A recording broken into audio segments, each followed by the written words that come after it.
ଚିର ଭରସା ପ୍ରଧାନ ଆଚାର୍ଯ୍ୟଙ୍କ ଚରଣରେ ମୋର ଅନନ୍ତ କୋଟି ପ୍ରଣାମ।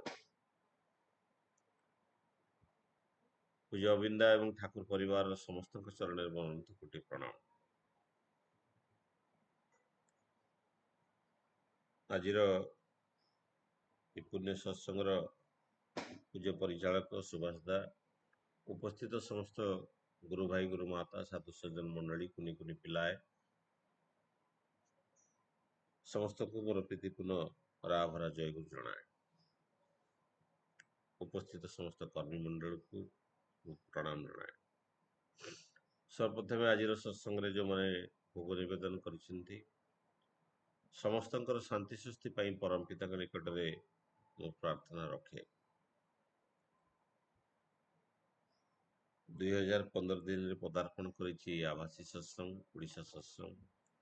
ତାର ନିରବିଚ୍ଛିନ୍ନ ଯାତ୍ରା, ତା ନିରବିଚ୍ଛିନ୍ନ ଯାତ୍ରାରେ ଅନେକ ସାଥୀ ହେଇଛନ୍ତି, କିନ୍ତୁ ଯିଏ ସର୍ବଦା ନିଜ କଷ୍ଟ ସ୍ୱୀକାର କରିବାକୁ ଆଗେଇ ନେଇଛନ୍ତି ସେ ହେଉଛନ୍ତି ସୁଭାଷ ଦା। ତାକୁ ସାହାଯ୍ୟ କରିଛନ୍ତି ଅନେକ ଲୋକ, ଯାହାଙ୍କ ଭିତରେ ବିଜୟ ଦା ଅଛନ୍ତି ଏବଂ ଅନ୍ୟମାନେ ମଧ୍ୟ ଅଛନ୍ତି। ତେବେ ଯାହା ବି ହଉ, ଦାଦା କାଲି ରାତିରେ ଫୋନ୍ କରିଥିଲେ, କିନ୍ତୁ ହଠାତ୍ ତ ଫୋନ୍ କଲେ। ମୁଁ ତ ଟିକେ ଆଡ଼ମିସନ୍ ପାଇଁ ବହୁତ ବ୍ୟସ୍ତ ଥିଲି। ଯାହା ହଉ, ଦାଦାଙ୍କର ନିର୍ଦ୍ଦେଶ ସେ ଆଜିର ଆଲୋଚନା ରଖିବା ପାଇଁ। ଆଉ ମୁଁ ସେତିକିବେଳେ ଏଇ କଥା ଭାବୁଥିଲି ଯେ ଆଦର୍ଶ ସନ୍ତାନର କର୍ତ୍ତବ୍ୟ କ'ଣ, ଗୋଟେ ପିଲାର ତାର ବାପା ମାଙ୍କ ପ୍ରତି କର୍ତ୍ତବ୍ୟ କ'ଣ, ସେ ବିଷୟରେ ମୁଁ ଜଷ୍ଟ ଚିନ୍ତା କରୁଥିଲି। ଦାଦା ଯେହେତୁ ଫୋନ୍ କଲେ, ଗାଡ଼ି ଚଲାଉଥିଲି, ଆଉ ମୁଁ ଭାବିଲି ଏଇ ବିଷୟରେ କିଛି ଆଲୋଚନା କରାଯାଇପାରେ। ଠାକୁରଙ୍କର ସେଇ କଥା ମନେ ପଡ଼େ, ପିତା ସ୍ୱର୍ଗ ପିତା ଧର୍ମ, ପିତା ହିଁ ତପର ନନ୍ଦନା, ପିତୃପ୍ରୀତି ପ୍ରସାରି ଆଣେ ସବୁ ଦେବତାଙ୍କ ବନ୍ଦନା। ପିତା ସ୍ୱର୍ଗ ପିତା ଧର୍ମ, ପିତା ହିଁ ତପର ନନ୍ଦନା, ପିତୃପ୍ରୀତି ପ୍ରସାରି ଆଣେ ସବୁ ଦେବତାଙ୍କ ବନ୍ଦନା। ଦେଖନ୍ତୁ, ଠାକୁରଙ୍କର ଏଇ କଥାକୁ ମୁଁ ସତ୍ୟଯୁଗର ସେଇ ଏକ କାହାଣୀ ସହିତ ଯୋଡ଼ିବା ପାଇଁ ଚାହୁଁଛି। ଆପଣମାନେ ଜାଣିଥିବେ, ନନ୍ଦୀ ଆଉ ଭୃଙ୍ଗୀ ଦି ଜଣ ପରମ ସେବକ ଥିଲେ ମହାଦେବ ଶିବଙ୍କର। ଶିବଙ୍କ ସେବାରେ ତାଙ୍କର ଜୀବନ ବିଲୀନ ଥିଲା। ନନ୍ଦୀଙ୍କର ବାପା ଯେତେବେଳେ ବୃଦ୍ଧଗ୍ରସ୍ତ ହେଇଥିଲେ, ଯେତେବେଳେ ବୃଦ୍ଧ ହେଇଯାଇଥିଲେ, ସେ ସେଦିନ ଆସିଥିଲେ ମହାଦେବଙ୍କୁ ପ୍ରଣାମ କରି କହୁଥିଲେ ଯେ ମୁଁ ନନ୍ଦୀକୁ ନବା ପାଇଁ ଆସିଛି, ମୋର ବାର୍ଦ୍ଧକ୍ୟ ହେଇଯାଇଛି, ତେଣୁ ଏ ବାର୍ଦ୍ଧକ୍ୟ ଅବସ୍ଥାରେ ମୋର ସେବା ଶୁଶ୍ରୂଷା ପାଇଁ ମୁଁ ନନ୍ଦୀକୁ ନେଇଯିବା ପାଇଁ ଆସିଛି। ସେ ପ୍ରଥମେ ନନ୍ଦୀକୁ ଯେତେବେଳେ କହିଲେ, ତାଙ୍କର ବାପା ଯେତେବେଳେ ନନ୍ଦୀକୁ କହିଲେ ଯେ ମୋର ବାର୍ଦ୍ଧକ୍ୟ ଆସିଯାଇଛି, ମୁଁ ଆଉ ପାରୁନି, ତୁ ଫେରିଚାଲ ମୋ ପାଖରେ, ମୋର ସେବା କରିବୁ। ନନ୍ଦୀ କିନ୍ତୁ ରାଜି ହେଇନଥିଲା। ମୁଁ ମହାଦେବଙ୍କୁ ଛାଡ଼ିକି ଯାଇକି ବଞ୍ଚି ପାରିବି ନାହିଁ। ଯେତେବେଳେ ଏଇ କଥା ମହାଦେବଙ୍କ ପାଖରେ ତାଙ୍କର ବାପା ଯାଇକି ପୁଣି କହିଥିଲେ, ତାଙ୍କର ମହାଦେବ ନନ୍ଦୀକୁ ନିର୍ଦ୍ଦେଶ ଦେଇଥିଲେ, ତୁମେ ତୁରନ୍ତ ପିତାଙ୍କ ସେବାରେ ନିଜକୁ ନିୟୋଜିତ କର। ଏବଂ ନନ୍ଦୀ କାନ୍ଦି ପକେଇଥିଲେ ଭୋ ଭୋ କରିକି ଯେ ପ୍ରଭୁ, ମୁଁ ଆପଣଙ୍କ ସେବା ବିନା ମୁଁ ବଞ୍ଚି ପାରିବି ନାହିଁ, ମୁଁ ଆପଣଙ୍କୁ ଛାଡ଼ିକି ଯାଇପାରିବି ନାହିଁ। କିନ୍ତୁ ମହାଦେବଙ୍କର ସେଠି ନିର୍ଦ୍ଦେଶ ଥିଲା ଯେ ବାପା ମାଙ୍କର ସେବା ହିଁ ଈଶ୍ୱରଙ୍କର ସେବା। କାରଣ ଯିଏ ବାପା ମାଙ୍କର ସେବା କରେ ସେ ସବୁ ଦେବତାଙ୍କୁ ସେ ବନ୍ଦନା କରିବା ସହିତ ସମାନ। ତେଣୁ ଠାକୁରଙ୍କର ସେଇ ବାଣୀକୁ ମୁଁ ଆଉ ଥରେ ପୁଣି ଦୋହରଉଛି ପିତା ସ୍ୱର୍ଗ ପିତା ଧର୍ମ ପିତା ହିଁ ତପର ନନ୍ଦନା ପିତୃପ୍ରୀତି ପ୍ରସାରି ଆଣେ ସବୁ ଦେବତାଙ୍କ ବନ୍ଦନା। ଯେତେବେଳେ ପିତାମାତାଙ୍କର ସେବା ମଣିଷ ଯେତେବେଳେ କରେ ସେତେବେଳେ ସବୁ ଦେବତାଙ୍କର ବନ୍ଦନା ତାରି ଭିତରେ ହେଇଥାଏ। ଆଉ ଏଇ କଥାକୁ ଯଦି ବର୍ତ୍ତମାନର ଉଗ୍ର ଆଧୁନିକ ସମାଜ ଯଦି ବୁଝନ୍ତା, ହୁଏତ ଆଉ ବୃଦ୍ଧାଶ୍ରମର ଆବଶ୍ୟକ ପଡନ୍ତା ନାହିଁ, କିମ୍ବା ହସ୍ପିଟାଲ ଆଜି ବୃଦ୍ଧ ବା ବୟସ୍କ ବାପା ମାଙ୍କ ପାଇଁ, ଅନେକ ବୟସ୍କ ବାପା ମାଙ୍କ ପାଇଁ ବୃଦ୍ଧାଶ୍ରମ ହିଁ ତାଙ୍କର ଆଶାର କିରଣ ହେଇକି ରହିଛି। ଏବଂ ଅନେକ ବାପା ମାଙ୍କ ପାଇଁ, ବୟସ୍କ ବାପା ମାଙ୍କ ପାଇଁ ହସ୍ପିଟାଲର ବେଡ୍ ହିଁ ରହିଛି ସେମାନଙ୍କର ସାହାରା ହେଇ। ଆଉ ଏ ହସ୍ପିଟାଲ ଯୋଉ ବଢି ଉଠିଛି, ଏଇ ପ୍ୟାରେଣ୍ଟାଲ କେୟାର, ଯୋଉ ପ୍ୟାରେଣ୍ଟସକୁ ତାଙ୍କର ପିତାମାତା ମାନେ ନେଇପାରନ୍ତିନି, ସାହାଯ୍ୟ କରିପାରନ୍ତିନି, ସେମାନଙ୍କୁ ସେଠି ଟ୍ରିଟମେଣ୍ଟ ହବାର ସୁବିଧା ମିଳେ। ମୁଁ ଗୋଟେ ବୃଦ୍ଧାଶ୍ରମକୁ ଯାଇଥିଲି। ସେ ବୃଦ୍ଧାଶ୍ରମରେ ଗୋଟେ ରୁମକୁ ଗଲି, ଦେଖିଲି ଏସି ଫେସି ଲାଗିକି, ଏସି ଲାଗିଛି ଆଉ ରୁମଟା ପୁରା ଡେକୋରେଟିଭ ହେଇଛି। ମୁଁ ସେ ବୃଦ୍ଧାଶ୍ରମରେ, ସେ ଜଣେ ରାଜ୍ୟସଭା ସାଂସଦ କରିଛନ୍ତି, ମୁଁ ତାଙ୍କ ନାଁ କହିଲି। ତ ମୁଁ କହିଲି ଏଇ ଏସି ରୁମରେ କଣ ହଉଛି ଏଠି? ଅଲଗା ରୁମ ତ, ମାନେ ମୁଁ ଭାବିଲି ବୋଧେ ସେ ଏସି ରୁମରେ ତାଙ୍କ ପରିବାର ଲୋକମାନେ ଆସିଲେ ରହୁଥିବେ, କାହାର କିଛି। ତାପରେ ମୁଁ ବୁଝିଲି ଯେ ଯୋଉମାନଙ୍କର ପିଲା ଫରେନରେ ଯାଇକି ଚାକିରି କରୁଛନ୍ତି,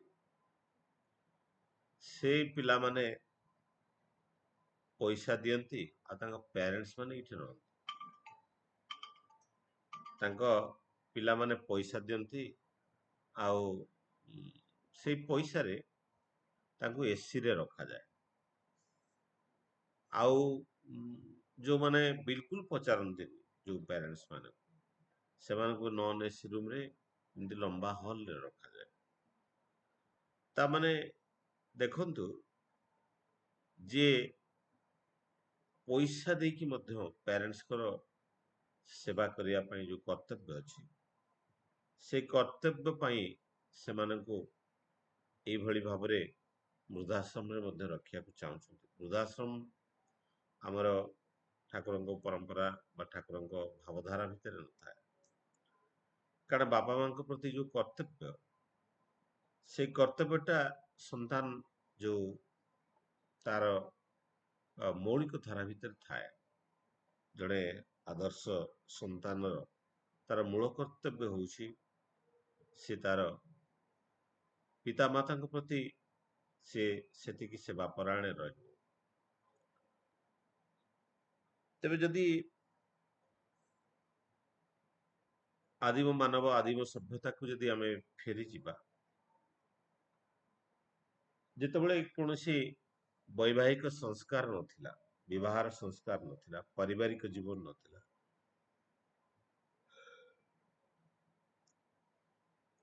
ପ୍ରଥମ କରି ଗୌତମ ମୁନି, ଯିଏକି ଅହଲ୍ୟାଙ୍କର ସ୍ୱାମୀ ଥିଲେ, ଯାହାକୁ ଉଦ୍ଧାର କରିଥିଲେ ରାମଚନ୍ଦ୍ର, ଏବଂ এই ବିବାହ ସଂସ୍କାରକୁ ସେ ପ୍ରଥମେ ତିଆରି କରିଥିଲେ, ନିଜେ ବିବାହ କରିଥିଲେ ଅହଲ୍ୟା। ଏବଂ ସେଇ ସମୟକୁ ଦେଖନ୍ତୁ, ଏଇ ବିବାହ ସଂସ୍କାର ଯେତେବେଳେ ଏଇ ମୁନି ଋଷି ମାନଙ୍କ ଚିନ୍ତାରେ ଆସିଲା, ତାର ମୂଳ କାରଣ ତତ୍ତ୍ୱକୁ ଦେଖନ୍ତୁ।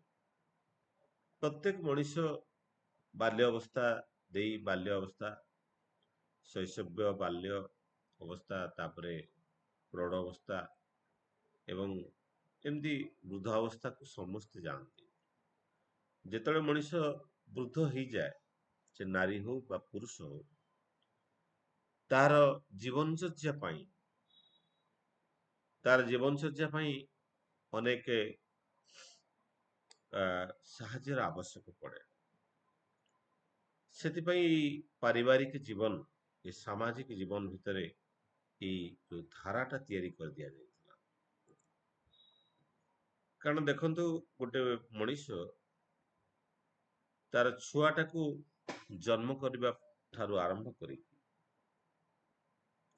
25 ବର୍ଷ ପର୍ଯ୍ୟନ୍ତ ତା ପାଇଁ ଅନେକ କିଛି କର୍ତ୍ତବ୍ୟ କରେ। ଯେତେବେଳେ ଗୋଟେ ଘୋଡାର ଛୁଆଟେ ଜନ୍ମ ହୁଏ, ସେ ତାକୁ ପ୍ରଥମେ ଗୋଟେ ନାତ ମାରେ ଏବଂ ଏଇଥିପାଇଁ ମାରେ ସେ ଯେ ଦୌଡ଼ିବା ଶିଖିବ। ସେ ଚମକି ପଡେ, ଜନ୍ମ ହଉ ହଉ ତାକୁ ଗୋଟେ ମାଡ଼ ହୁଏ, ସେ ଚମକି ପଡେ ଏବଂ ଏଇଭଳି ଭାବରେ ସେ ଯୋଉ ମାନେ ତାପରେ ସେ ଚାଲିବା ଶିଖିଲା ପରେ ତାର କର୍ତ୍ତବ୍ୟ ସମାପ୍ତ ହେଇଯାଏ। ସେ ଚାଲେ, ସେ ତାର ନିଜ ଖାଦ୍ୟ ସହାୟ କରେ ଏବଂ ଜୀବଜଗତର ପ୍ରତ୍ୟେକ ପଶୁ ମଧ୍ୟଙ୍କ ପାଖରେ ସେଇ ପ୍ରକାର ଭାବ ଦେଖାଯାଏ। କିନ୍ତୁ ମଣିଷ ଏତେ ନିଃସହାୟ, ଏତେ ନିଃସହାୟ, ତାକୁ 25 ବର୍ଷ ପର୍ଯ୍ୟନ୍ତ, ତାର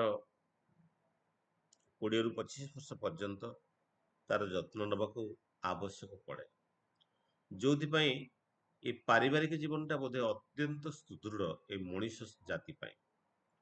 এই ପାରିବାରିକ ଜୀବନ ଅନ୍ୟ ଜାତିରେ ଏତିକି ସୁଦୃଢ ନାହିଁ, କାହିଁକି ମଣିଷ ହଉଛି ସେତିକି ଅସହାୟ। ତେଣୁ ଯେତେବେଳେ ଏ ଆତ୍ମା ଯେତେବେଳେ ଶରୀର ଧାରଣ କରେ, ସେ ଶରୀର ପାଇଁ ହିଁ ଖାଦ୍ୟର ଆବଶ୍ୟକ ପଡେ। ଏ ଶରୀରର ବଞ୍ଚି ରହିବା ଆଉ ବୃଦ୍ଧି ପାଇବା ପାଇଁ ତାକୁ ଖାଦ୍ୟର ଆବଶ୍ୟକ ପଡେ। କାରଣ ଶରୀରଟା ଖାଦ୍ୟ ଖାଏ, ଆତ୍ମା କୌଣସି ଖାଦ୍ୟ ଖାଏନି। କାରଣ ଆତ୍ମାର କୌଣସି ଏ ନିରାକାର ପରମ ବ୍ରହ୍ମଙ୍କର ସ୍ୱରୂପ, ୟାର କୌଣସି ଖାଦ୍ୟ ପଦାର୍ଥର ଆବଶ୍ୟକ ପଡେନି। କିନ୍ତୁ ଆମେ ଯାହା ଖାଉ, ଏ ଶରୀରକୁ ବଞ୍ଚେଇ ରଖିବା ପାଇଁ ଖାଉ। ତେଣୁ ଶରୀରକୁ ବଞ୍ଚେଇ ରଖିବା ପାଇଁ ଆମେ ଖାଉ। ତେଣୁ ଆତ୍ମାର କୌଣସି ଖାଦ୍ୟ ନଥାଏ। ଏ ଆତ୍ମାର ଏକମାତ୍ର ଖାଦ୍ୟ ହଉଛି ଈଶ୍ୱରଙ୍କର ଚିନ୍ତା ବା ଈଶ୍ୱରଙ୍କର ଏ ନାମ କରିବା, ଧ୍ୟାନ କରିବା, ତାହା ହଉଛି ଆତ୍ମିକ ଖାଦ୍ୟ। କିନ୍ତୁ ଏ ଶରୀର ପାଇଁ ଯେତେବେଳେ ଖାଦ୍ୟ ଦରକାର ପଡେ, ଏଇ ଆତ୍ମାଟି ଯେତେବେଳେ ଶରୀରଟାକୁ ଶାରୀରିକ ଏ ଆତ୍ମା ହଉଛି ଏକ ଶକ୍ତି, ଏକ ବିଶାଳ ଶକ୍ତି, ଯାହା ଶରୀର ମାଧ୍ୟମରେ ପରିପ୍ରକାଶ ଲାଭ କରେ ବା ଚଳଚଞ୍ଚଳ ହେଇ ଉଠେ। এই ଆତ୍ମା ଯେତେବେଳେ ଶରୀର ଧାରଣ କରେ, ଏ ଶରୀରର ବୃଦ୍ଧି ପାଇଁ, ଶରୀରଟାଙ୍କର ବୃଦ୍ଧି ପାଇଁ ମାତୃଗର୍ଭରେ ସେ ଖାଇବା ଆରମ୍ଭ କରେ। ମାତୃଗର୍ଭରେ ମାର ଶରୀରରୁ ସେ ପ୍ଲାସେଣ୍ଟା ଦେଇକି ଯୋଉ ଟ୍ୟୁବଟା ଥାଏ, ଯୋଉଟା ନାଇ କଟାଯାଏ ବୋଲି ଆମେ ଜାଣୁ, ଯୋଉ ଟ୍ୟୁବଟା ଥାଏ, ସେ ଟ୍ୟୁବ ଦେଇକି ମାର ସମସ୍ତ ଖାଦ୍ୟ ସେ ସନ୍ତାନଟି ଗ୍ରହଣ କରେ। ତେଣୁ ମାହା ସନ୍ତାନଟି ଜନ୍ମ ହେବା ମାତ୍ରେ ପ୍ୟାରେଣ୍ଟସ୍ ମାନେ ତାର ଜନ୍ମର ସେ ଆତ୍ମା ଶରୀର ଧାରଣ କରିବା ସାଙ୍ଗେ ସାଙ୍ଗେ ମା ତାକୁ ଖାଦ୍ୟ ପ୍ରୋଭାଇଡ କରିବା ଆରମ୍ଭ କରେ, ଖାଦ୍ୟ ତାକୁ ଯୋଗେଇ ଦିଏ ଏବଂ ଯୋଉ ଖାଦ୍ୟକୁ ଖାଇକି ସେ ମାତୃଗର୍ଭରେ 9 ମାସ ମାତୃଗର୍ଭରେ ବିତାଏ ଏବଂ ବୃଦ୍ଧି ପ୍ରାପ୍ତ ହୁଏ। ବୃଦ୍ଧି ପ୍ରାପ୍ତ ହେଇକି ସେ ଧରାବସ୍ତରଣ ହୁଏ ଏବଂ ଜନ୍ମ ଲାଭ କରେ। ତାପରେ ମା ତାକୁ, ବାପା ମା ତାର ପାଇଁ ଖାଦ୍ୟର ବ୍ୟବସ୍ଥା କରନ୍ତି ଏବଂ ଏଇଭଳି ଭାବରେ ସେ ଖାଦ୍ୟ ତାକୁ ଦିଅନ୍ତି ଯେମିତିକି ସେ ବଡ ମଣିଷ ହୁଏ ଏବଂ ବଡ ମଣିଷ ହେଇକି ଯେତେବେଳେ ସେ ବଡ ହେଇଯାଏ, ଆଉ ଯେତେବେଳେ ତାର ବାପା ମା ମାନେ ବୃଦ୍ଧ ହେଇଯାଆନ୍ତି, ସେତେବେଳେ ସେ ମା ବାପାକୁ ମଧ୍ୟ ସେଇଭଳି ଖୋଇବାକୁ ଦେବାକୁ ପଡେ। ତେଣୁ ବାପା ମା ମାନେ ଆଗରୁ ଦେଖନ୍ତୁ, ଏବେ ଦେଖାଯାଇଛି ଯେ ଛୋଟ ପିଲାମାନଙ୍କର ମା ଯୋଉ ଭଳି ଭାବରେ ଖାଦ୍ୟ ଗ୍ରହଣ କରେ, ପିଲାର ଚିନ୍ତା, ଚେତନା, ଚରିତ୍ର ଆଉ ତାର ଜୀବନର ଗତି ମଧ୍ୟ ଠିକ ସେଇଭଳି ହେଇଥାଏ। ଯୋଉମାନେ ନନଭେଜ ଖାଆନ୍ତି ଏବଂ ଅନ୍ୟ ପ୍ରକାର ବିଭିନ୍ନ ପ୍ରକାର ଫାଷ୍ଟଫୁଡ ଖାଆନ୍ତି, ଏ ଭିତରେ କଣ ହୁଏ ନା ସନ୍ତାନଟା ସେଇଭଳିଆ ହେଇ ଉଠେ। ସନ୍ତାନଟା ସେଇଭଳି ହେଇ ଉଠେ। ସେ ଯୋଉ ସନ୍ତାନଟା ସେଇଭଳି ହେଇ ଉଠେ, ସନ୍ତାନର ଚଳନୀ ଚରିତ୍ରଟା ଠିକ ସେଇ ମାଫିକ ହେଇ ଉଠେ। ସନ୍ତାନର ଚଳନୀ ଚରିତ୍ରଟା ଠିକ ସେଇ ମାଫିକ ହେଇ ଉଠେ। ତେଣୁ ଖାଦ୍ୟଟା କେତେ ମାନେ ସୁଷମ ଖାଦ୍ୟ ବା ସୁସ୍ଥରି ନବାଟା କେତେ ଜରୁରୀ ସେଇଥିରୁ ଅନୁମୟ କରାଯାଇପାରେ। ଆମେ ସନ୍ତାନଟା ଯେତେବେଳେ ଜନ୍ମ ନିଏ ତାକୁ ମାଟା ଖୁଇଲା ବେଳେ ଏବଂ ଦେଖାଯାଉଛି ଯେ ଛୋଟ ପିଲାମାନଙ୍କର ମଧ୍ୟ ଫ୍ୟାଟି ଲିଭର ବାହାରି ପଡୁଛି। ଏବଂ ମୁଁ ଗୋଟେ ଛୋଟ ଛୁଆ 10th କ୍ଲାସ କରିଥିବା ମୋ ପାଖକୁ ଗୋଟେ ଆଡମିସନ ପାଇଁ ଗୋଟେ ଛୁଆଟେ ଆସିଥାଏ। ସେ ଛୁଆ ଏବେ ବି ଇନସୁଲିନ ନିଏ, କ୍ଲାସ 10 ରେ ପାସ୍ କରିଥିବା ପିଲା, ମାନେ ମେଡିସିନରେ ତାର ଡାଇବେଟିସ କଣ୍ଟ୍ରୋଲ ହୁଏ। ଏଇ ଯୋଉ ଜୀବନ ଶୈଳୀ ଯୋଉ ଆସିଛି ତାର ମୂଳ କାରଣ ହଉଛି ମା ମାନଙ୍କୁ ବର୍ତ୍ତମାନ ବହୁତ ସୁବିଧା ହେଇଛି ମୋବାଇଲଟେ ଧରେଇ ଦେଇକି ଛୁଆ ମାନେ କୁ ଖୋଇଦବାଟା। ଏଇ ମୋବାଇଲ ଦେଇଦେଲେ କଣ ହଉଛି ଛୁଆ ମାନେ ଆଉ କିଛି ମାନେ ଯୋଉ ଚୋବେଇକି ଖାଇବା କଥା ସେ ଭୁଲି ଯାଉଛନ୍ତି, ସେ ପାଟିରେ ପୁରେଇ ଦେଲେ ସେ ଢୋକି ଦଉଛନ୍ତି। ଆଉ ପାଟିରେ ପୁରେଇ ଦେଲେ ଢୋକି ଦଉଛନ୍ତି, ଏଇ ଯୋଉ ଢୋକି ଦେବା ଦ୍ଵାରା ସେଟା ପାଚନ କ୍ରିୟାରେ ସେଟା ଠିକ ଭାବରେ ହେଇପାରୁନି।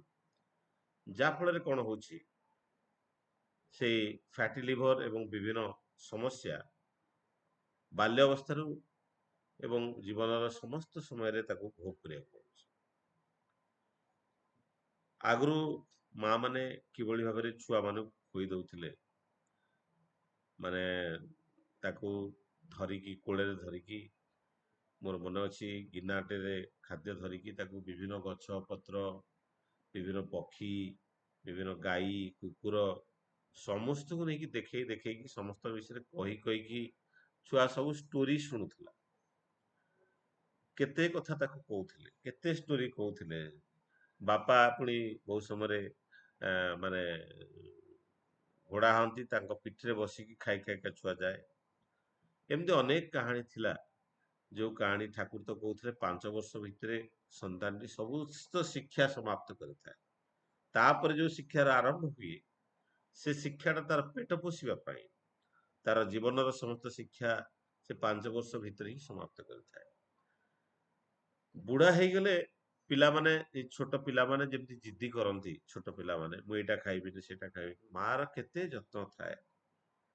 ସେ ଯାହା ଚାହେଁ ସେଇ ପ୍ରକାର ଖାଦ୍ୟ ତା ପାଇଁ ବ୍ୟବସ୍ଥା କରନ୍ତି ମା ମାନେ, ଏବଂ ଅନେକ ପ୍ରକାର ତାର ରୁଚି ସମ୍ପନ୍ନ ଖାଦ୍ୟ ତା ପାଇଁ ଯୋଗାଡ଼ କରନ୍ତି ଏବଂ ସନ୍ତାନଟାକୁ ଖୁଆନ୍ତି। କିନ୍ତୁ ଯେତେବେଳେ ବାର୍ଦ୍ଧକ୍ୟ ଆସିଯାଏ ବାପା ମାଙ୍କର ପସନ୍ଦ ନାପସନ୍ଦଟାକୁ ସନ୍ତାନ ମାନେ ଆଉ ଲକ୍ଷ୍ୟ କରନ୍ତି ନାହିଁ। ଯାହା ଘରେ ହେଇଛି ତାହା ଦିଅନ୍ତି।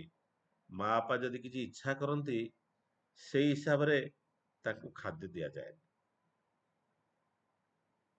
ଆଉ ଇଗୋଟା ଧୀରେ ଧୀରେ ବଢିଯାଏ, ତୀବ୍ର ହେଇଯାଏ, ସେମାନେ ଜିଦିଖୋର ହେଇ ଉଠନ୍ତି। ପିଲାବେଳେ ଯେମିତି ରହିବା କଥା ସେମାନେ ବୃଦ୍ଧ ହେଇଗଲେ ସେମାନେ ଆହୁରି ଜିଦିଖୋର ହେଇ ଉଠନ୍ତି। କାରଣ ସେମାନଙ୍କର ଚାହିଦାକୁ ପୂରଣ କରିବାଟା ସନ୍ତାନର କର୍ତ୍ତବ୍ୟ। ଆଉ ଆମେ ଯୋଉ ଶ୍ରାଦ୍ଧ ଦଉ, ଶ୍ରାଦ୍ଧର ମୂଳ ଉଦ୍ଦେଶ୍ୟ ଶ୍ରଦ୍ଧାରୁ ଆସିଛି। ଏ ଶ୍ରଦ୍ଧା ବିହୀନ ଶ୍ରାଦ୍ଧର କିଛି ମୂଲ୍ୟ ନଥାଏ। ଏଇ ଯୋଉ ପିତାମାତାଙ୍କୁ ଆମେ ଯୋଉ ଶ୍ରାଦ୍ଧ ଦଉ, ଯୋଉ ଖାଇବାକୁ ଦଉ, ଆମେ ଜାଣିଛୁ ମୃତ୍ୟୁ ପରେ ଏଇ ଯୋଉ ପ୍ରୋଟୋପ୍ଲାଜମିକ ବଡିଟା ସେ ଖାଦ୍ୟ ଗ୍ରହଣ କରେ ତାର ସମାପ୍ତି ହେଇଯାଇଥାଏ। ସମାପ୍ତି ହେଇଗଲେ ସେ ପୁଣି ସେ ସୂକ୍ଷ୍ମ ରୂପରେ ଏକ୍ଟୋପ୍ଲାଜମିକ ଫର୍ମକୁ ସେ ଚାଲିଯାଏ, ଅଶରୀର ଶରୀର ମାନେ ଆତ୍ମିକ ଶରୀରକୁ ସେ ଚାଲିଯାଏ। ସେଇ ଶରୀରରେ ଆମେ ବହୁତ ଭୋଜି ଭାତ କରୁ, ଭାତ ଡାଲମା ଖଟା ଖିରି ପନିର ବହୁତ କିଛି ଖାଇବାକୁ ଦିଆଯାଏ। ଅନେକ ଘରେ ବାର ରାତ୍ରରେ ପୁଣି ମାଛ ମାଂସ ବି କରାଯାଏ। ଇଏ ସବୁ କଣ ଆମର ବାପା ମା ଖାଆନ୍ତି? କାରଣ ସେ ତ ଆତ୍ମିକ ଶରୀରରେ ଅବସ୍ଥାର କରନ୍ତି। ଆମେ ଅନେକ ସମୟରେ କୁହାଯାଏ ଆମେ ତାଙ୍କୁ ସେ ସୂକ୍ଷ୍ମ ରୂପରେ ସବୁ ଗ୍ରହଣ କରନ୍ତି।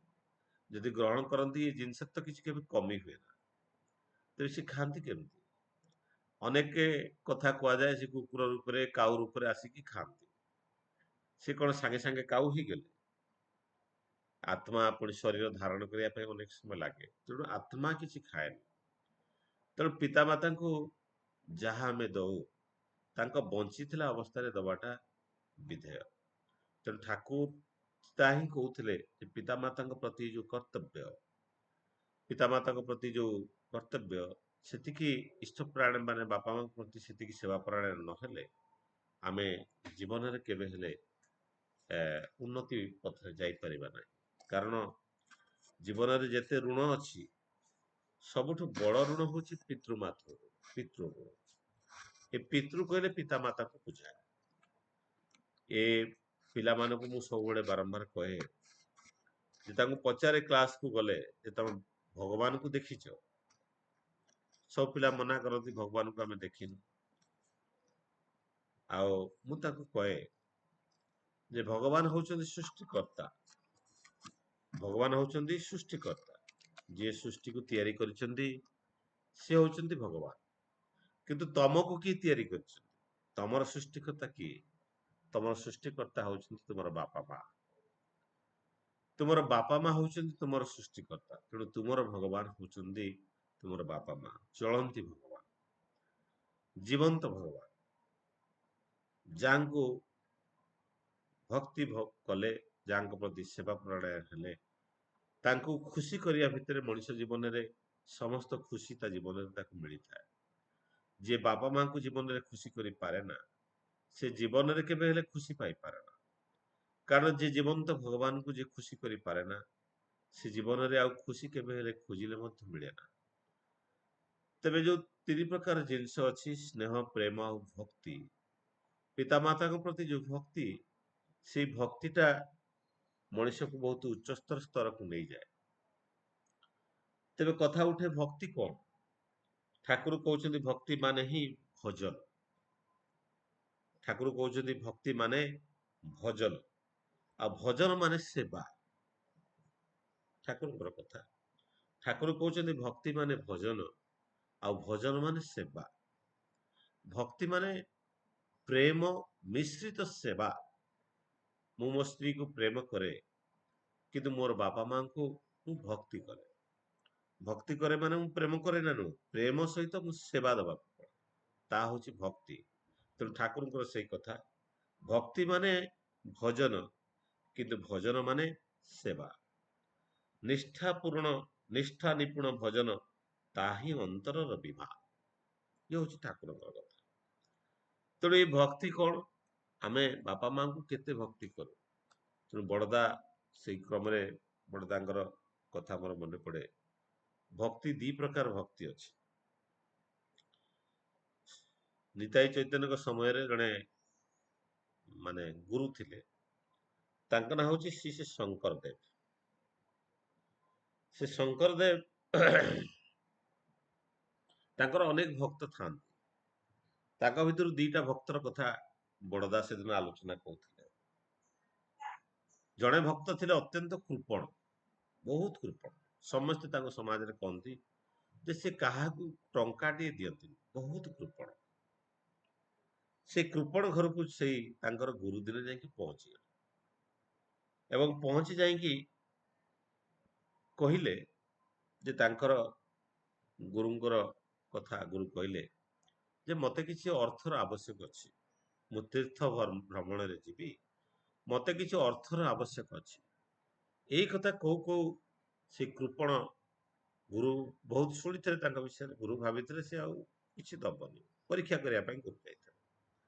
ସେ କୃପଣ କହିଲା ଟିକେ ଏଇଠି ବସନ୍ତୁ, ମୁଁ ଆସୁଛି। ଏବଂ ଯାଇକି ଯେତେ ଯାହା ଥିଲା ତାର ସମ୍ପତ୍ତି ଅନ୍ୟମାନଙ୍କ ଘରେ ପଡାପଡି ସେ ସବୁ ବନ୍ଧା ପକେଇକି ଗୁରୁଙ୍କ ପାଇଁ ଯେତେ ପଇସା ଦରକାର ତାଠୁ ଅଧିକ ପଇସା ସେ ଆଣିକି ଗୁରୁଙ୍କ ଚରଣରେ ଦେଇଦେଲା, ଏବଂ ତାର ସମସ୍ତ ସମ୍ପତ୍ତି ତା ପଡିଶା ଲୋକଙ୍କୁ ବନ୍ଧା ଦେଇକି ଆଣିକି ସବୁ ଗୁରୁଙ୍କୁ ଦେଇଦେଲା। ବଡ଼ଦା କହୁଥିଲେ ଇଏ ହଉଛି ଅସଲ ଭକ୍ତି। ଆଉ ଜଣେ କହେ, ଆଉ ଜଣେ ଭକ୍ତ ଥିଲେ, ସେ ଭକ୍ତ ଜଣକ ସର୍ବଦା କହେ ଏ ସବୁ କିଛି ଯାହା ମୋ ସମ୍ପତ୍ତି ବାଡି ଅଛି, ସବୁ କିଛି ହଉଛି ଗୁରୁଙ୍କର ଦାନ, ସବୁ କିଛି ଗୁରୁଙ୍କର, ମୋର କିଛି ନାହିଁ। ଏବଂ ତା ବଗିଚା ଗୋଟେ ସୁନ୍ଦର ବଗିଚା ବି ବନେଇଥାଏ, ଏବଂ ପ୍ରତ୍ୟେକ ଜିନିଷ ସବୁ ହଉଛି ଗୁରୁଙ୍କର ବୋଲି ସବୁବେଳେ କହି ବୁଲେ। ଆଉ ସମସ୍ତେ ଭାବନ୍ତି ଇଏ ହଉଛି ବହୁତ ଭକ୍ତ ଲୋକ। ଯେତେବେଳେ ଗୁରୁ ଶ୍ରୀ ଶଙ୍କର ଦେବ ଯେତେବେଳେ ତାଙ୍କ ପାଖରେ ଯେତେବେଳେ ପହଞ୍ଚିଲେ, ଯାଇକି ପହଞ୍ଚିକି ଯେତେବେଳେ ତାଙ୍କୁ କହିଲେ ଯେ ବଗିଚାକୁ, ସେ କହିଲେ "ଏ ତ ସବୁ ଘର ବାଡି ସବୁ ଆପଣଙ୍କର"। ଗୁରୁ ବଗିଚାକୁ ବୁଲିବାକୁ ଚାହିଁଲେ ଏବଂ ବଗିଚାରେ ଗୋଟେ ଫୁଲ ଗଛ ଥିଲା। ସେ ଫୁଲ ଗଛ ତ ବହୁତ ଶ୍ରଦ୍ଧାରେ ଲଗେଇଥିଲା। ସେ ଗୋଟେ ଫୁଲ ଗଛକୁ ଗୁରୁ ଚାହିଁଲେ ଏଇଟାକୁ କାଟିକି ମତେ ଦିଅ, ବହୁତ ସୁନ୍ଦର ହେଇଛି, ମତେ ଦିଅ। ସେ ଲୋକ କିନ୍ତୁ ଗଛ କାଟିବାକୁ ମନା କଲା, କହିଲା ବଗିଚାରେ ଗଛ ଗୁଡା ଲାଗିଛି ଆଉ ସୁନ୍ଦର ଦେଖାଯାଉଛି, କାଟିଦେଲେ ମରିଯିବ। ଆଉ ଆପଣ ତ ମାନେ ମାନେ ଗୁରୁ ଲୋକ, ଆପଣ ନେଇ କଣ କରିବେ? ଇଏ ହଉଛି କପଟ ଭକ୍ତି। ତେଣୁ ବଡ଼ଦାସ ସେଇ କଥା କହୁଥିଲେ, ଅସଲ ଭକ୍ତି ଆଉ କପଟ ଭକ୍ତି। ଆମ ବାପା ମାଙ୍କ ପ୍ରତି ଆମେ କି ପ୍ରକାର ଭକ୍ତି କରୁ, ଅସଲ ଭକ୍ତି କି କପଟ ଭକ୍ତି? ତେବେ ଏଇ ଯୋଉ ଭକ୍ତିର କଥା ଯେତେବେଳେ ଆସେ, ତେଣୁ ପିତାମାତାଙ୍କ ପ୍ରତି ଆମେ ଯେତେ ଶ୍ରଦ୍ଧାବାନ ହଉ, ଯେତେ ଭକ୍ତି ନିପୁଣ ହଉ, ଆମ ଜୀବନରେ ଉନ୍ନତି ତ ହୁଏ।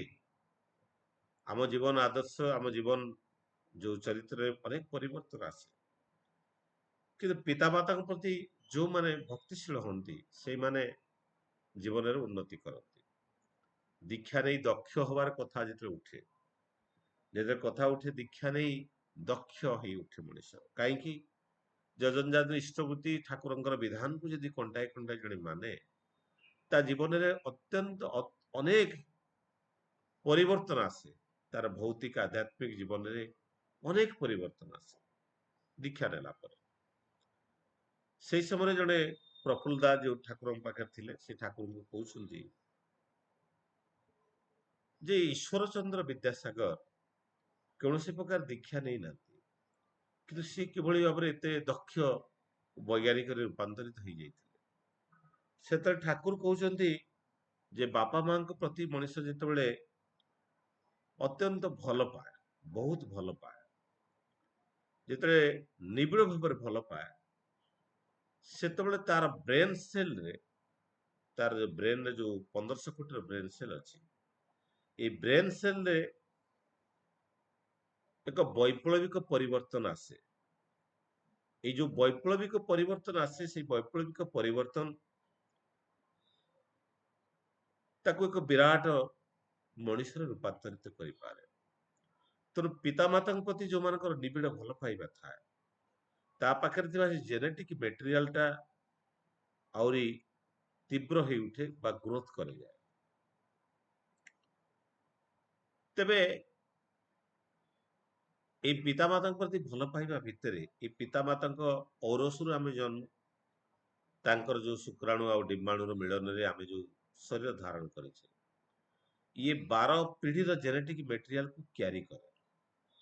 12ଟା ପିଢି ମାନେ 4996 ଲୋକଙ୍କର ଜେନେଟିକ କନଷ୍ଟିଚୁଏନ୍ସକୁ ଏଇ ଶୁକ୍ରାଣୁ ଡିମ୍ବାଣୁ ମାଧ୍ୟମରେ ଆମମାନଙ୍କ ଶରୀରରେ ପ୍ରତିଷ୍ଠା କରିଛନ୍ତି। ତେଣୁ ସମସ୍ତଙ୍କର ଯେତେ ବୈଶିଷ୍ଟ୍ୟ ଅଛି, ବୈଶିଷ୍ଟ୍ୟ ମାନେ ଅନେକ ଗୁଣ ଭିତରୁ ଯୋଉ ଗୁଣ ଶ୍ରେଷ୍ଠ ହେଇ ଉଠେ, ଯେତେ ବୈଶିଷ୍ଟ୍ୟ ଅଛି, ସେ ସମସ୍ତ ବୈଶିଷ୍ଟ୍ୟ ର ଯୋଉ ଜେନେଟିକ ମେଟେରିଆଲ ମୋ ପାଖରେ ଅଛି। ତେଣୁ ଏଇ ମଣିଷ ଯେତେବେଳେ ନାମ କରେ, ତାର ବ୍ରେନ ସେଲ ଉପରେ ଯୋଉ ତାର ପ୍ରଭାବ ପଡେ, ଯୋଉ କମ୍ପନ ଦିଏ, ସେଇ କମ୍ପନ ଭିତରେ କଣ ହୁଏ? ଏଇ ନାମଟା ତ ହଉଛି ଏକ ସ୍ପନ୍ଦନାତ୍ମକ ପ୍ରତିଛବି। ଏଇ ସ୍ପନ୍ଦନାତ୍ମକ ପ୍ରତିଛବି ମଣିଷର ବ୍ରେନ ସେଲରେ ଅନେକ କିଛି ବୈପ୍ଳବିକ ପରିବର୍ତ୍ତନ ଆଣେ। କିନ୍ତୁ ଯୋଉମାନେ ବାପା ମାଙ୍କୁ ନିବିଡ଼ ଭାବରେ ଭଲ ପାଆନ୍ତି, ତାଙ୍କ ଜୀବନରେ ମଧ୍ୟ ଅନେକ ବୈପ୍ଳବିକ ପରିବର୍ତ୍ତନ ଆସେ। ତେଣୁ ଏଇ ଯୋଉ ବୈପ୍ଳବିକ ପରିବର୍ତ୍ତନ ଆସେ, ସେଇ ବୈପ୍ଳବିକ ପରିବର୍ତ୍ତନ ତାର ଜେନେଟିକ ମେଟେରିଆଲକୁ ଅତ୍ୟନ୍ତ ତୀବ୍ର ଭାବରେ ବୃଦ୍ଧି କରାଇଥାଏ। ଆପଣମାନେ ସମସ୍ତେ ଜାଣିଛନ୍ତି, ଯୋଗ ସାଧନାର ଯୋଉ ସାଧନା, ଯୋଉମାନେ ମୁନି ଋଷି ହେଇଛନ୍ତି ବା ଯୋଉମାନେ ସାଧନା କରନ୍ତି, ତାଙ୍କର ମୂଳ ହଉଛି ସେ କୂଳ କୁଣ୍ଡଳିନୀକୁ ଜାଗ୍ରତ କରିବା, କୁଣ୍ଡଳିନୀ ଶକ୍ତିକୁ ଜାଗ୍ରତ କରିବା। ଆମର ଯୋଉ ବିଭିନ୍ନ ପ୍ରକାର ଯୋଉ 7ଟି ଚକ୍ର ଅଛି, ମୂଳାଧାର ସ୍ୱାଧିଷ୍ଠାନ ଆଉ ମଣିପୁର ବା ଆଗ୍ନେୟ ଚକ୍ର, ଅନାହତ ଚକ୍ର, ବିଶୁଦ୍ଧ ଚକ୍ର ଆଉ ଆଜ୍ଞା ଚକ୍ର ଆଉ ସହସ୍ର ଚକ୍ର। ଏଇ ଯୋଉ ସବୁ ଚକ୍ର ଅଛି, ଏଇ ଆମର ଯୋଉ ଶରୀରର ଯୋଉ ଭାଇଟାଲ ଏନର୍ଜିଟା, ଶକ୍ତିଟା କୁଣ୍ଡଳିନୀ ଆକାରରେ କୁହାଯାଏ। କୁଣ୍ଡଳିନୀ ଆକାରରେ ଆମର ଏଇ ମୂଳାଧାର ଚକ୍ର, ଯୋଉଟା କି ଆମ ବ୍ୟାକବୋନ ବା ଅଣ୍ଟା ତଳେ ଅଛି, ବ୍ୟାକବୋନ ତଳେ ଅଛି, ସେଇଠି ଥାଏ। ସେଇ ଶକ୍ତିକୁ ଯଦି ଜାଗ୍ରତ କରାଯାଏ, ମଣିଷର ଆଧ୍ୟାତ୍ମିକ ସାଧନାର ଜଗତରେ ତାକୁ ଅନେକ ସମ୍ମାନ ହୁଏ। ଦେଖନ୍ତୁ, ଠାକୁର ଆଲୋଚନାରେ ସେଇଟା କହୁଛନ୍ତି, କୂଳ କୁଣ୍ଡଳିନୀ ଜାଗ୍ରତ କରିବାର ମାନେ ହଉଛି, କୂଳ ମାନେ ହଉଛି ବଂଶ। ଏଇ ଯୋଉ ବଂଶ ପରମ୍ପରା ଭିତରେ ଆମ ପାଖରେ ଯୋଉ ଜେନେଟିକ ମେଟେରିଆଲଟା, ଯୋଉ 12 ପିଢିର ଜେନେଟିକ ମେଟେରିଆଲଟା ଆମର ଏଇ ଶକ୍ତି ମାଧ୍ୟମରେ ସଞ୍ଚରିତ ହେଇକି ଆମ ଶରୀର ଭିତରେ ରହିଛି। ଯେତେବେଳେ କୂଳ କୁଣ୍ଡଳିନୀ ଜାଗ୍ରତ କରିବାର କଥା ଉଠେ, ସେଇ ମୂଳାଧାର ଚକ୍ରରେ ଯଦି ଆମେ ତାକୁ ଜାଗ୍ରତ କରି ଦିଆଯାଇପାରେ ଧ୍ୟାନ ମାଧ୍ୟମରେ, ତେବେ ଆମ ଭିତରେ ଥିବା ଏଇ କୂଳ ମାନେ ବଂଶ ପରମ୍ପରାର ଯେତେ ଜ୍ଞାନ ଗାରିମା ଅଛି, ତା ଉଜ୍ଜୀବିତ ହେଇକି ବିସ୍ଫୁରିତ ହେଇକି ଆମ ଶରୀର ଭିତରେ ସାଧନରେ ଲାଗିଯାଏ, ଯାହା ଆମର ଭୌତିକ ତଥା ଆଧ୍ୟାତ୍ମିକ ଜୀବନରେ ଏକ ବିରାଟ ପଥରେ ଆମକୁ ନେଇଯାଏ। ଇଏ ହଉଛି ଠାକୁରଙ୍କର ବିଧାନ, ଠାକୁରଙ୍କର କଥା। ଇଏ ହଉଛି କୂଳ କୁଣ୍ଡଳିନୀ ଜାଗ୍ରତ କରିବାର କଥା। କିନ୍ତୁ ଯୋଉମାନଙ୍କର ବାପା ମାଙ୍କ ପ୍ରତି ଭକ୍ତି ନଥାଏ ବା କପଟ ଭକ୍ତି ଥାଏ, ବାପା ଚାଲନ୍ତୁ, ମାନେ କପଟତା ଭିତରେ ଆମେ ଅନେକ କିଛି କରୁ, ବାପା ଚାଲନ୍ତୁ ଗୋଟେ ସାଇନ୍ ଟେ କରିଦିଅନ୍ତୁ କହିକି ସମ୍ପତ୍ତି ବାଡି ନେଇଯାଆନ୍ତି। ଆଉ ଏଇ ସମ୍ପତ୍ତି ବାଡି ନେଇଗଲା ପରେ ଅନେକ ବାପା ମାଙ୍କୁ ଅନେକ ନିର୍ଯାତନା ଦିଅନ୍ତି। ଆପଣ ଦେଖନ୍ତୁ, ଏଇ ଜଣେ ବଡ ଇଣ୍ଡଷ୍ଟ୍ରିଆଲିଷ୍ଟ ରେମଣ୍ଡ, ମୁଁ ତାଙ୍କ ନାଁ ବି କହିବା ପାଇଁ ଚାହୁଁନି, ଭାରତ କାହିଁକି ବହି ଭାରତରେ ମଧ୍ୟ ତାଙ୍କର ଅନେକ ପ୍ରତିଷ୍ଠା ଥିଲା। ଯେତେବେଳେ ବାର୍ଦ୍ଧକ୍ୟ ଆସିଲା, ସେ ସମସ୍ତ ସମ୍ପତ୍ତି ବାଡି ତାଙ୍କ ପିଲାକୁ ୱିଲ୍ କରିଦେଲେ, ସବୁ ଦେଇଦେଲେ, ତାଙ୍କ ପାଖରେ କିଛି ଆଉ ରଖିଲେନି। ଏବଂ ସେ ଭାବିଲେ ସୁଖ ସୁଶାନ୍ତିରେ ସେ ଜୀବନଟାକୁ ଅତିବାହିତ କରିବେ। ଏବଂ ଦେଖାଗଲା ସବୁ ସମ୍ପତ୍ତି ବାଡି ପିଲା ନେଇଗଲା ପରେ କଣ ସେ ନ କରିଥିଲେ। ପୃଥିବୀର ଜଣେ ବିଖ୍ୟାତ ମାନେ ଧନୀ ଲିଷ୍ଟରେ ଥିଲେ, କିନ୍ତୁ ତାଙ୍କୁ ଏତେ ନିର୍ଯାତନା ଦିଆଯାଉଛି, ତାଙ୍କୁ ରୁମ ରେ ବାନ୍ଧିକି ରଖାଯାଉଛି, ତାଙ୍କୁ ଏତେ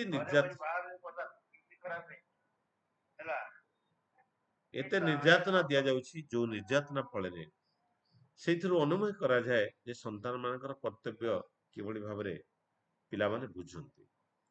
ଆଉ ଏ ଭକ୍ତିର କଥାରେ ଠାକୁରଙ୍କର ସେଇ ବାଣୀ ପୁଣି ମନେ ପଡେ, ମାତା ପିତା ଶ୍ରେଷ୍ଠ ଜନେ ଶ୍ରଦ୍ଧା, ଶ୍ରଦ୍ଧା କହିଛନ୍ତି, ଶ୍ରଦ୍ଧା ଭକ୍ତି ଯାହା ରଖନା, ଇଷ୍ଟାନୁ ଇଷ୍ଟାନୁରାଗ ନହେଲେ ତାହା ଆସିବ ନାହିଁ ସମ୍ବର୍ଦ୍ଧନା।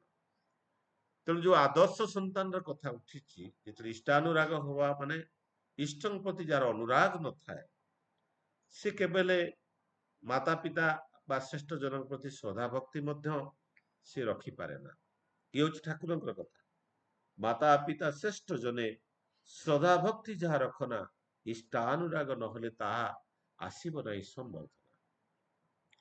ଇଷ୍ଟଙ୍କ ପ୍ରତି ଯୋଉମାନଙ୍କର ଅନୁରାଗ ନଥାଏ, ଭକ୍ତି ନଥାଏ, ଭଲ ପାଇବା ନଥାଏ, ସେମାନେ କେବେ ହେଲେ ପିତାମାତା ବା ଶ୍ରେଷ୍ଠ ଜନଙ୍କ ପ୍ରତି ସେତିକି ଭକ୍ତି ବା ଶ୍ରଦ୍ଧାବାନ ହେଇପାରନ୍ତି ନାହିଁ। ତାର ଜ୍ୱଳନ୍ତ ଉଦାହରଣ ହଉଛି ସେ ରେମଣ୍ଡର ମାଲିକର କଥା। ସେ ଯଦି ତା ପିଲାମାନଙ୍କୁ ଇଷ୍ଟାନୁରାଗ କରିପାରିଥାନ୍ତା, ତାହେଲେ ସିଏ ଆଜି ତାର ବାପା ମାଙ୍କୁ ମଧ୍ୟ ସେ ଶ୍ରଦ୍ଧା ଭକ୍ତି ଦଉଥାନ୍ତା। ତେଣୁ ଆମେ କଣ ହଉଛି, ଆମେ ଆଜି ଯୋଉ ବାପା ମା ମାନେ ସନ୍ତାନ ସନ୍ତତି ସେମାନଙ୍କୁ ଅଣଦେଖା କରୁଛନ୍ତି, ତାର ମୂଳ କାରଣ ହଉଛି ଆମେ ସନ୍ତାନ ସନ୍ତତିକୁ ସେତିକି ଭାବରେ ଇଷ୍ଟାନୁରାଗୀ କରିନାହୁଁ। ଡିପି ୱାର୍କରେ ଆମେ ଯାଉଛୁ ଅନେକ ପରିବାରକୁ ବୁଝେଇବା ପାଇଁ, କିନ୍ତୁ ଆମ ପରିବାର ଆମର ସନ୍ତାନ ସନ୍ତତିକୁ ଡିପି ୱାର୍କ କରୁନାହିଁ, ଆମ ପରିବାରରେ ଯାଜନ ହଉନାହିଁ। ତେଣୁ ଆମେ ନିଜ ସନ୍ତାନ ସନ୍ତତିକୁ ଯେତେବେଳେ ଆମେ ଇଷ୍ଟାନୁରାଗ କରିପାରୁନାହୁଁ, ତେଣୁ ଠାକୁରଙ୍କର ଏଇ କଥାକୁ ଦେଖନ୍ତୁ, ଇଷ୍ଟାନୁରାଗ ନହେଲେ ଆସିବ ନାହିଁ ସମ୍ବର୍ଦ୍ଧନା। ଇଷ୍ଟାନୁରାଗ ଯଦି ନଥାଏ, ଇଷ୍ଟଙ୍କ ପ୍ରତି ଭଲ ପାଇବା ଯଦି ନଥାଏ, ତେବେ ସେ କେବେ ହେଲେ ପିତୃମାତୃ କେନ୍ଦ୍ରିକ ହେଇପାରିବ ନାହିଁ। जो आम पाखे जो 3टा मेटेरियल अच्छी 3टा मेमोरी अच्छी गोटे हूँ जेनेटिक मेमोरी मु अनेक समय आलोचन कही आउ गोटे हूँ कार्मिक मेमोरी आमर आत्मा पाखे गोटे मेमोरी अच्छी हूँ कार्मिक मेमोरी आत्मा अनेक थर जन्म नहीं ये आत्मा अनेक थर जन्म नहीं तेणु ये जो आत्मा अनेक थर जन्म नहीं तार किसी मेमोरी अच्छी तार कर्तव्य से करने चाहे और तार से आत्मार कर्मफल मत से भोगे जो पितृदोष लगे ये जो जेनेटिक मेटेरियल आम पाखे आसी पितामाता पाखर जो भौतिक मौतिक भाव आसी ये जेनेटिक मेटेरियल टा कौन करे जेनेटिक मेटेरियल टा आम पाखे जोटा थाए ये जेनेटिक मेटेरियल टा हमको बहुत आग को नहीं जाए ये जेनेटिक मेटेरियल टा कौन करे ना ये 16 वर्ष पर्यंत आम पाखे थाए 16 रु 20 वर्ष पर्यंत कार्मिक मेमोरी टा एक्टिव हुए ये जेनेटिक मेमोरी टा आम बापा माँ पाखु आसी थाए जो माने पितृमातृ भक्त रहती सेमानकर जेनेटिक मेटेरियल टा बहुत एक्टिव हो जाए जा फल से माने अनेक जीवन कर्म फल कष्ट रक्षा पाते तेणु एथिरे कथा उठे ये जेनेटिक मेटेरियल टा जोटा अच्छी से रक्षा पाया से प्रकार भाव थाए तेणु ठाकुर जीवन में आम समस्ते जाचे ठाकुर किभली भाव माने तांकर बापा मां प्रति तांकर किभली भल पाइबा थिला मांकर झाड़ा को से हाथ रे चकटिकी देखुथिले जे मांकर खाइबा डाइजेशन टा ठीक से हेछि कि नाही मां को खुशी करिया पई श्री ठाकुर तांको जीवन में सब किसी खुशी त्याग कर जीवन सर्वश्रेष्ठ खुशी थिला से मां को खुशी करबा मां को कथा को केवल अमान्य करू नथिले तांकर भल पाइबा एते तीव्र थिला तार माने कलना न थाए तो ठाकुर जीवन में ठाकुर को जीवन में से अनुमान करा जाए तांकर बापा मां प्रति तांकर कर्तव्य केभली भाव थिला तांको मां कष्ट करिकी जो जाउथले पानी आनिया पई जो जमी रे जाउथले से जमी से लोक जेतले थरे तर्सना करथिला ठाकुर अनेक कष्ट कर से जमी पुणी किणी पकेइथिले अनेक उदाहरण अछि जे ठाकुर किभली भाव में तांकर मातृकेन्द्रिक भाव थिला मां को किभली भाव भल पाउथिले अनेक समय माँ बापा माने अमानिया होती बड़ हेले पिला बेले आमे जेतले अमानिया होउथलु बापा माँ माने किभली भाव में व्यवहार करथिले आउ आज किभली भाव में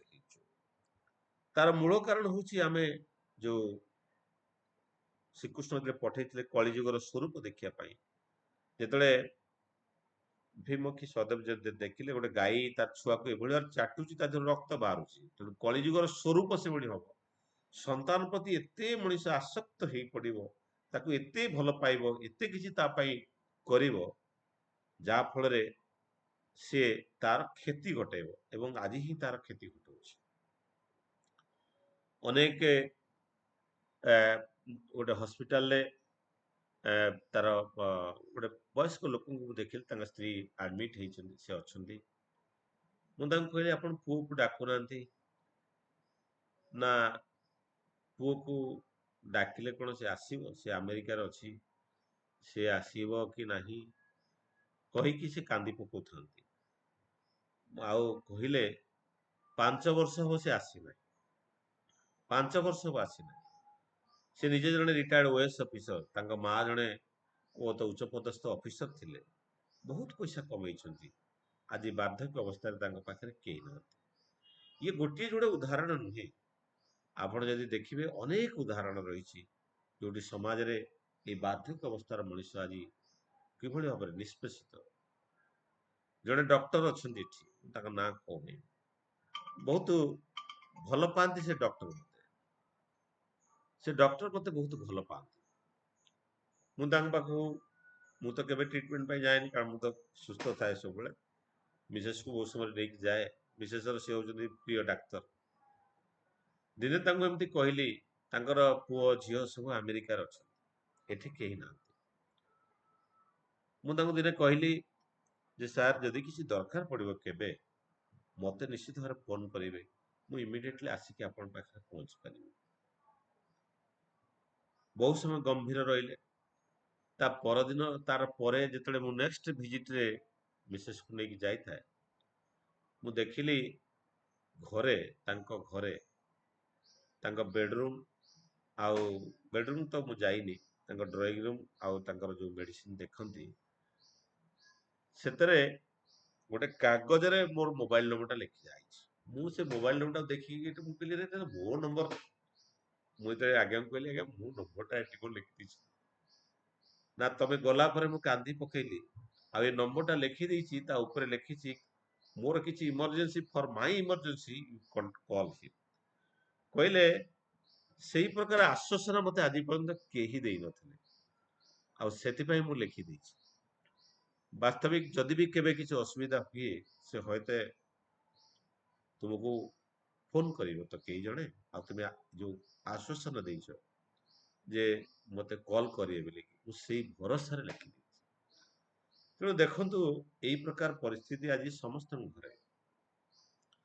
ମଣିଷ ବଡଦାଙ୍କର ଜୀବନକୁ ଦେଖନ୍ତୁ, ସେଦିନ ଶ୍ରୀ ଠାକୁର ଯେତେବେଳେ ଜିଦି କରୁଥାନ୍ତି ବାଂଲାଦେଶ ଯିବା ପାଇଁ, ସମସ୍ତେ ମନା କରୁଛନ୍ତି ଭିସା ଦରକାର, ଇଏ ଦରକାର, ସିଏ ଦରକାର।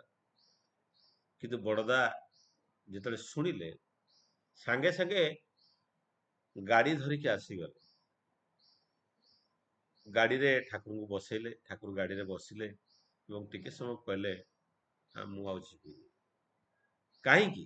ତାମାନେ ବଡଦା ଥିଲେ the son by the birth and son by the culture, କୁଷ୍ଠିଜାତ ସନ୍ତାନ ଏବଂ ଜନ୍ମଜାତ ସନ୍ତାନ। ତେଣୁ ଏଇଭଳି ଭଲ ପାଇବା ରହିବା କଥା ବାପା ମାଙ୍କ ପ୍ରତି। ସେଦିନ ଠାକୁର ଯାଉଛନ୍ତି ଏବଂ ଠାକୁର ଗଲାବେଳେ ସେ କହୁଛନ୍ତି, ରହି ଯାଉଛନ୍ତି ଟିକେ ସମୟ, ତାଙ୍କ ଧୋତିରେ କିଛି ଗୋଟେ ପୋକ ରହିଯାଇଛି, କିଛି ଗୋଟେ ଧୋତିରେ କିଛି ଗୋଟେ ଅସୁବିଧା ଲାଗୁଛି। ଭକ୍ତମାନେ ବହୁତ ଦେଖିଛନ୍ତି ଧୋତିକୁ, ଦେଖିଛନ୍ତି ଗୋଟେ ଛୋଟିଆ କଣଟେ ଲାଗିକି ରହିଛି।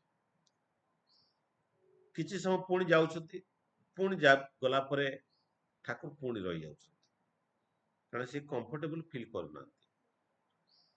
ପୁଣି ଭକ୍ତମାନେ ଦେଖୁଛନ୍ତି କିଛି ପାଉନାହାନ୍ତି। ବଡଦା ଯେତେବେଳେ ଏକ ଦୂରରୁ ଲକ୍ଷ୍ୟ କରୁଛନ୍ତି, ବଡଦା ସାଙ୍ଗେ ସାଙ୍ଗେ ତାଙ୍କୁ ବାପାଙ୍କୁ ନେଇକି ଗୋଟେ ନୂଆ ଧୋତି ପୁଣି ପିନ୍ଧେଇକି ପୁଣି ଆଣିକି ଦେଇଛନ୍ତି। ଠାକୁରଙ୍କର କି ଖୁସି।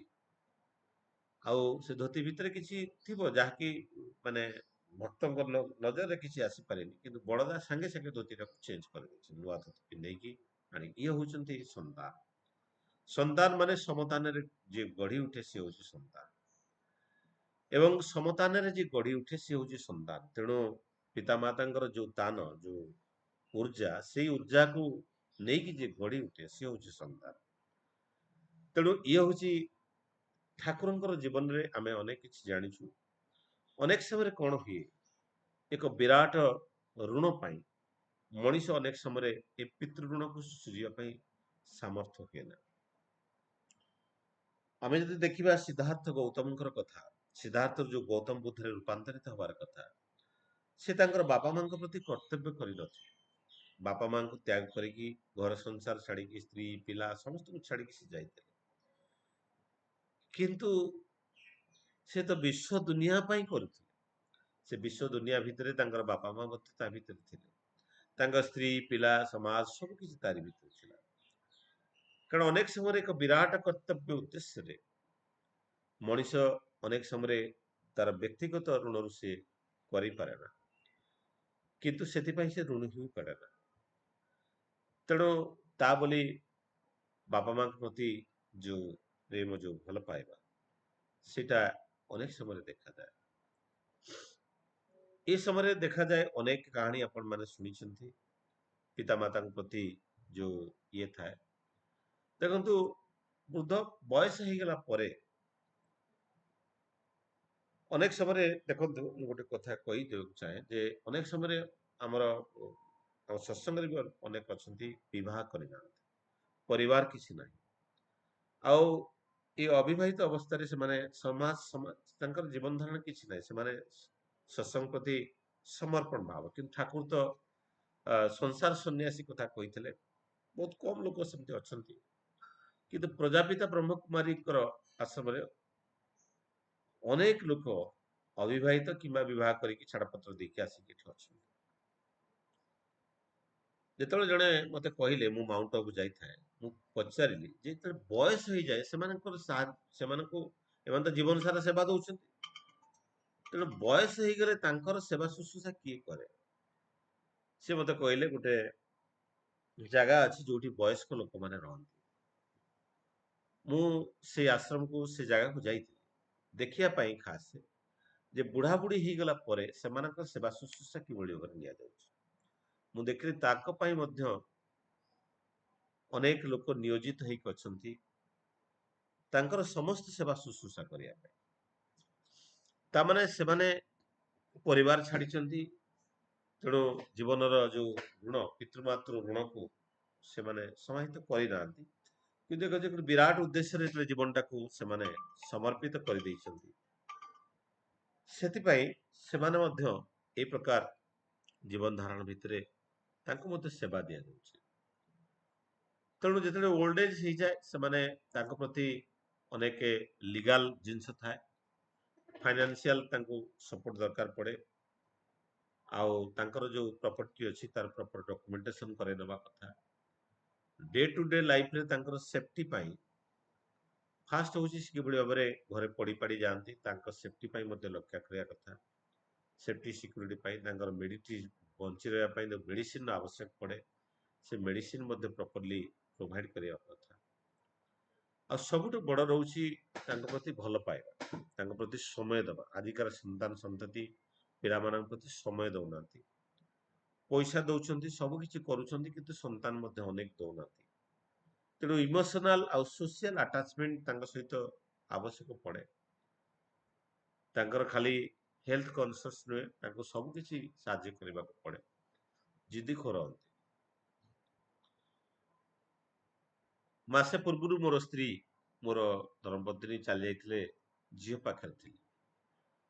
ମାକୁ ମୁଁ ନିଜେ ରଖିଥିଲି, ମୋ ପାଖରେ, ମା ପାଖରେ ମୁଁ ଥିଲି। ମାର ବୟସ ବର୍ତ୍ତମାନ ପାଖାପାଖି 80। ସେ ଯଦିଓ ଚାଲି ବୁଲି ପାରେ, ସବୁ କାମ କରିପାରେ, ପରିବାପତ୍ର କାଟିପାରେ, କିନ୍ତୁ ଗ୍ୟାସ୍ ପାଖରେ ଛିଡା ହେଇକି ରୋଷେଇ କରିପାରେ ନା।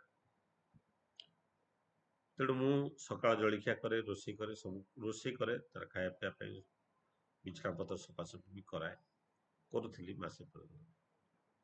ପ୍ରଥମ ଦିନେ ଦି ଦିନ ମୁଁ ଦେଖିଲି, ଯେତେବେଳେ ମୁଁ ତରକାରୀ କରେ, ମୋ ହିସାବରେ ବହୁତ ଭଲ ତରକାରୀ ମୁଁ କରିଥିଲି, କିନ୍ତୁ ଦେଖିଲି ମାକୁ ପସନ୍ଦ ଲାଗୁନି। କାହିଁକି? ମା ଯେମିତି ଚାହେଁ ମୁଁ ସେମିତି କରେ ନା। ମା ଛିଡା ହେଇକି କହେ, କିନ୍ତୁ ମୁଁ ମୋ ହିସାବରେ କରିଦିଏ। ପ୍ରଥମ ଦିନ ମୁଁ ଯେତେବେଳେ ଦେଖିଲି ତରକାରୀ ମୋ ପାଇଁ ଭଲ ହେଇଥାଏ, ମୁଁ ମୋ ହିସାବରେ ବହୁତ ବହୁତ ସୁନ୍ଦର ତରକାରୀ କରିଥିଲି, ମାର ପସନ୍ଦ ଭଳିଆ ତରକାରୀ କରିଥିଲି, କିନ୍ତୁ ମା ତାକୁ ପସନ୍ଦ କରୁନଥିଲା। ତାପର ଦିନ ମୁଁ ବୁଝିଗଲି ଯେ ବୋଉ ଯେମିତି କହୁଛି, ଯେମିତି ସେ ତ ଆଜି ବି ତା ଆଖିରେ ମୁଁ ସାନ, ଆଉ ମୁଁ କିଛି ଜାଣିନି ଭଳିଆ ମଣିଷ। ତେଣୁ ସିଏ ଯେମିତି କହୁଛି, ଯେମିତି ତେଲ ପକା, ଏମିତି ପକା, ସେମିତି ପକା, ସେଟା ପକା, ସେଟା ଗାଁଟେ, ଏଇଟା ଇ କର, ଯାହା କହୁଥାଏ ମୁଁ ସେମିତି ଯେତେବେଳେ କଲି, ଦେଖିଲି ତାକୁ ବହୁତ ପସନ୍ଦ ଲାଗିଲା। ତେଣୁ ତା ହିସାବରେ ଯେତେବେଳେ ମୁଁ କଲି, ମୁଁ ଦେଖିଲି ମୁଁ ବି ଆତ୍ମସନ୍ତୋଷ ପାଇଲି, ଆଉ ମୋ ବୋଉ ବି ଖୁସିରେ ଖାଇଲା। ଆଉ ମାନେ 3 ବେଳା ରୋଷେଇ କରିକି ତାକୁ ଦବା ପାଇଁ ମୁଁ ହୟତ ମୋର କର୍ତ୍ତବ୍ୟରେ କିଛି କିଛି କମି ଯାଇଥାଇପାରେ, ତେବେ ଯାହା ବି ହଉ, ମା ବାପାଙ୍କୁ ରଖିବା ପାଇଁ ହେଲେ ମାନେ ତାଙ୍କ ପ୍ରତି ଯୋଉ କର୍ତ୍ତବ୍ୟ, ଆଉ ସେ ସବୁବେଳେ, କାରଣ ମୁଁ ଅଫିସ କାମରେ ଟିକେ ବ୍ୟସ୍ତ ରହିଲେ ସେ ଏକଲା ଫିଲ୍ କରୁଥିଲା, ସେଇଟା ଗୋଟେ ପ୍ରୋବ୍ଲେମ ଥିଲା ମୋ ପାଇଁ, କାରଣ ଅଫିସଟାକୁ ବି ମୁଁ ଛାଡିକି ଯାଇପାରୁନଥାଏ। ତେଣୁ ସେଇଭଳି ଭାବରେ ସେ ଯେମିତି ରହୁଥିଲେ, ତେଣୁ କର୍ତ୍ତବ୍ୟ ସମସ୍ତଙ୍କୁ କରିବାକୁ ପଡିବ, ତାଙ୍କ ପ୍ରତି ସମୟ ଦେବାଟା ହଉଛି ସବୁଠୁ ବଡ ଜିନିଷ। ତାଙ୍କ ପାଇଁ ଯୋଗାଡ଼ କରିବାଟା ସେମିତି ନୁହେଁ, ତେଣୁ ସମୟ ତ ହେଇ ଆସିଛି। ତେଣୁ ଆମ ସମସ୍ତଙ୍କର କର୍ତ୍ତବ୍ୟ ଯେ ଶ୍ରାଦ୍ଧ ମାନେ ତାଙ୍କ ପ୍ରତି ଶ୍ରଦ୍ଧା ସମ୍ପନ୍ନ ଭକ୍ତି ହେଇକି ତାଙ୍କ ସେବା ଦେବା ବଞ୍ଚିଥିବା ଅବସ୍ଥାରେ। ମାରୱାଡ଼ି ମାନେ ଏବେ ମାରୱାଡ଼ି ମଣିଷ କାହାରି ଶ୍ରାଦ୍ଧ ଭୋଜି ଖାଇବାକୁ ଯାଉନାହାନ୍ତି, କାରଣ ସେମାନେ ବଞ୍ଚିଥିଲା ଅବସ୍ଥାରେ ଆମେ ଅନେକ କିଛି କରୁନୁ, ମରିଗଲା ପରେ ଆମେ ବହୁତ ବଡ଼ ଭୋଜି ଦଉଛୁ। ସେଇଟା ନୁହେଁ, ବଞ୍ଚିଥିଲା ଅବସ୍ଥାରେ ଆମେ ତାଙ୍କ ପାଇଁ କଣ କର୍ତ୍ତବ୍ୟ କରିପାରିବା, ସେଇଟା ହଉଛି ମୂଳ ଦାୟିତ୍ୱ। ସେଇ ଯୋଉ ପିତୃ ଋଣ ସୁଝିବାଟା ହଉଛି ମୂଳ ଦାୟିତ୍ୱ। ଯେତେବେଳେ ବଡ ଜଣେ ମଣିଷ ତା ବାପା ମା ର ଋଣ ସୁଝିବା ପାଇଁ ଯେତେବେଳେ ଗଲେ, ମା କହିଲେ ପାଣି ଟିକେ ଆଣ, ଦିଥର ତିନିଥର ପାଣି ମାଗିଲେ ଏବଂ ପାଣିଟା ତା କପଡାରେ ଯେତେବେଳେ ଢାଳି ହେଇଗଲା, ସେ ବହୁତ ବିରକ୍ତ ହେଇଗଲେ, ଉତ୍କ୍ଷିପ୍ତ ହେଇଗଲେ ଏବଂ ମା କହିଲେ ତୁ କେତେ ଥର ମୋର ଲୁଗାରେ ପରିସ୍ରା କରିଛୁ, ମୁଁ କେବେ ଏଭଳି ଭାବରେ ହେଇନି, ତୁ ତୁ କି ଋଣ ସୁଝିବୁ। ତେଣୁ ବାସ୍ତବିକ ସେ କାହାଣୀ ଆପଣମାନେ ସମସ୍ତେ ଜାଣିଛନ୍ତି, ମୁଁ ଆଉ ସେ ଭିତରକୁ ଯାଉନି। ତେଣୁ ଆଦର୍ଶ ସନ୍ତାନ ସେତିକିବେଳେ ସିଏ ହେଇପାରେ ଯେତେବେଳେ ସେ ଆଦର୍ଶଙ୍କର ଅନୁଗାମୀ ହୁଏ। ସେ ଆଦର୍ଶଙ୍କୁ ଯେତେବେଳେ ସେ ମାନିକି ଚାଲେ, ଯାହାଙ୍କର ଦର୍ଶନ ଯାହାଙ୍କ ଫିଲୋସଫିକୁ ମଣିଷ ମାନିକି ତାର ଜୀବନଟାକୁ ଆଦର୍ଶମୟ କରିପାରେ, ତାହେଲେ ଏକ ସେ ସୁସନ୍ତାନ ହେଇପାରେ ଏବଂ ତାର ପିତାମାତାଙ୍କ ପ୍ରତି କର୍ତ୍ତବ୍ୟ କରିପାରେ। ଈଶ୍ୱରଙ୍କର ଅନେକ ଡେଫିନେସନ ଥିଲେ ମଧ୍ୟ ଫାଇନାଇଟ ବହୁତ କିଛି, ଠାକୁରଙ୍କ ଭାଷାରେ ଈଶ୍ୱର ହଉଛନ୍ତି ଆଦର୍ଶ, ଆଇଡିଆ, ଯାହାଙ୍କର ଦର୍ଶନ ମଣିଷ ଜୀବନରେ ଏ, ପାଳନ କରିକି ମଣିଷ ଏକ ଦିବ୍ୟ ମାନବରେ ପରିଣତ ହେଇପାରେ, ସିଏ ହଉଛନ୍ତି ଆଦର୍ଶ। ଆଉ ସେଇ ଆଦର୍ଶକୁ ଯିଏ ମାନିକି ଚାଲେ, ସିଏ ହିଁ ଏକ ଆଦର୍ଶ ସନ୍ତାନରେ ପରିଣତ ହେଇପାରେ। ଆଉ ଆଦର୍ଶ ସନ୍ତାନ ତାର କର୍ତ୍ତବ୍ୟରେ କେବେ ହେଲେ ଅବହେଳା କରିପାରେ ନା।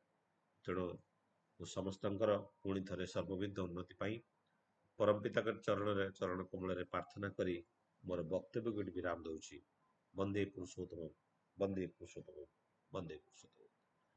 ଦାଦା ମୁଁ ଟିକେ ତ କାମ ଅଛି, ମୁଁ କହିଥିଲି ଆ ଉପରେ ଆଉ ମୁଁ ଟିକେ ରହିପାରିବିନି। ଆଲୋଚନା ଆପଣ ଟିକେ କଣ୍ଟିନ୍ୟୁ କରିକି ରଖିବେ। ଜୟ ଗୁରୁ।